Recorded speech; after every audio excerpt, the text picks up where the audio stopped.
นกระตกลินย่อยๆพี่น้องเอ้ยตกพวกเสาเลยนี่หอยตะไคร้ล้างเรียบร้อยแล้วพี่น้องหอยหอมล้างทำความสะอาดเรียบร้อยแล้วตอนนั้นจะข้างหม้อไปเลยฝนตกลินห้วยๆอยู่ฝนกระไรอ้วนใครจะมันมีใส่ขาจังน้อยเนาะคนตกกระลากเตาเข้ามาหน่อย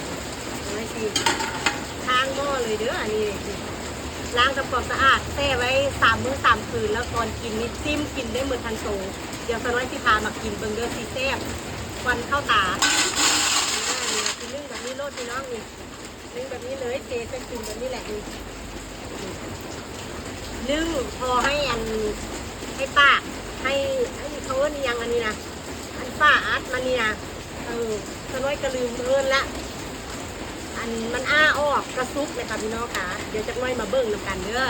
ให้มันซุกสักวันเดี๋ยวจะน้อยที่ไปตำเจียวไว้สักวันเด้อพี่น้องเด้ออัดฝ่าไปเลยเดี๋ยวเราไปตำเจียวส้มไว้ควันเข้าตาแสบตาพี่น้องเลยอุ้ยเดี๋ยวไปตำเจียวส้มสักวันเด้อเดี๋ยวค่อยมาเบิ้งหอยนี่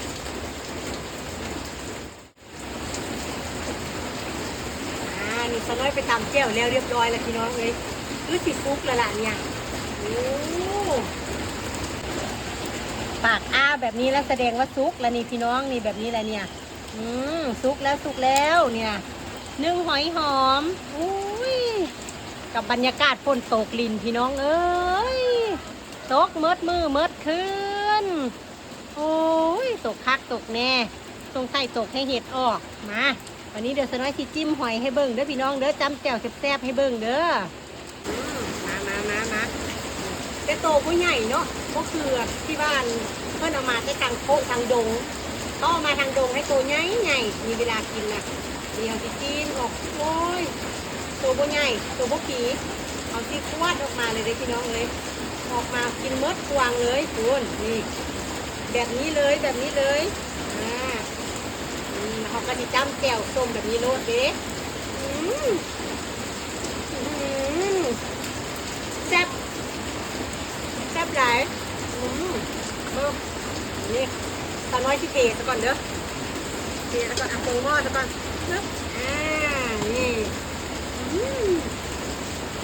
เทใส่ตาน้อยก่อน